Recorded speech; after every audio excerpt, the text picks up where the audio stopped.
Numa certa região, uma doença está a afetar os coelhos que lá vivem. Esta função f de t dá então o número de coelhos em milhares que existem na região de acordo com o tempo, portanto, conforme o tempo vai passando e o tempo está em semanas, ok? Bom, a 2.1 foi então feita na linha anterior, vou agora resolver a 2.2. Diz o seguinte, admita agora que o valor de K é desconhecido. Sabe-se que durante a primeira semana após a detecção da doença, morreram 2.000 coelhos e não nasceu nenhum. Determina o valor de K arredondado às décimas.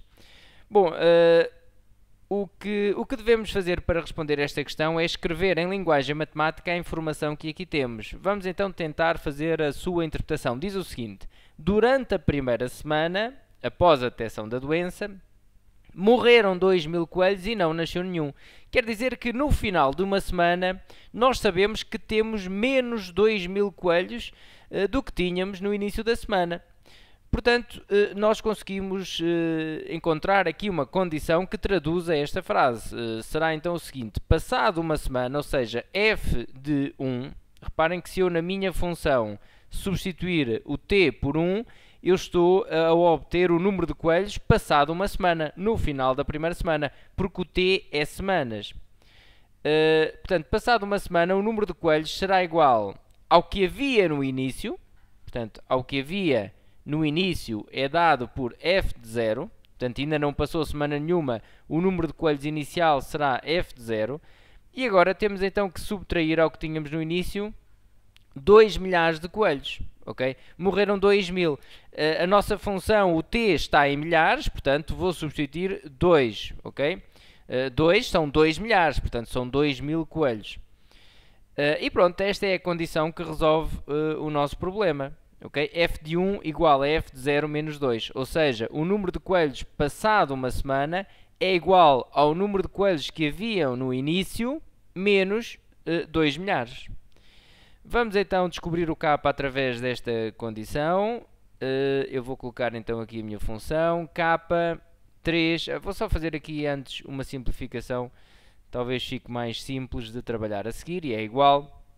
Portanto, fazer o que eu vou fazer agora, portanto, fazer neste momento ou fazer depois de ter substituído pela função é igual. Ou seja, eu vou então passar o f de 0 para este membro, e reparem que fica aqui com menos 2, e agora até posso multiplicar tudo por menos 1 para tirar o menos 2 ali daquele membro. Fica então com f de 0 menos f de 1 igual a 2. Okay? Talvez agora fique mais fácil de fazer as contas. Foi só por esse motivo. Reparem que eu troquei os sinais todos da equação. O f de 0 tinha sinal negativo, ficou com sinal positivo. O f de 1 tinha positivo, ficou negativo, e aqui no 2 aconteceu a mesma coisa. Vamos então substituir o f de 0, vou à minha função e substituir o t por 0, eu quero descobrir o k, não é? Então fico com 3 menos 2 é elevado a menos 0,13 vezes 0, menos, e agora vou substituir o t por 1. Então fico com 3 menos 2 é elevado a menos 0,13 vezes 1, ok? Igual a 2. Bom, e agora é uma questão de fazermos as contas. Reparem, eu vou antes de mais simplificar aqui os denominadores. Nós não temos lá variáveis, poderemos simplesmente fazer estas contas. Reparem aqui, no expoente deste exponencial temos o 0. 0 vezes menos 0,13 dá 0. E elevado a 0 dá 1, ok? Qualquer número elevado a 0 dá 1. Então fica menos 2 vezes 1. Menos 2 vezes 1 dá menos 2. 3 menos 2 dá 1. Ok? Ficamos aqui só com K.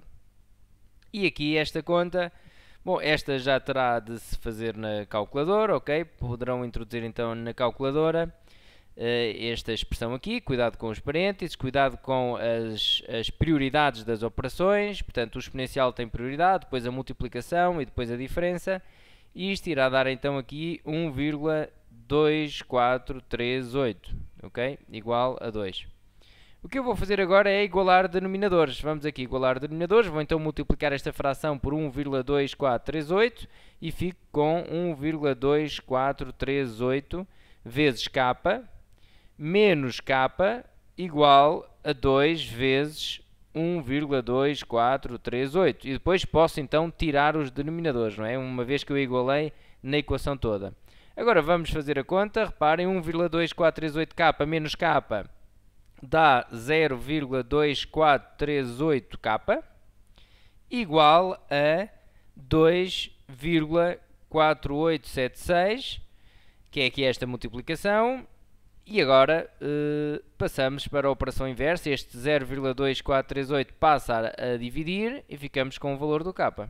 Okay? Ficamos então com 2,4876 a dividir por 0,2438, que dá então, isto será uma aproximação, ok? 10,2034. Poderemos agora arredondar então aqui, acho que é às décimas, arredonda às décimas, portanto, k dará 10,2. Ok? Bom, e é a resposta à pergunta, porque o que pede aqui é determina o valor de k. Pronto, temos o valor de k, está determinado. Então, até uma próxima!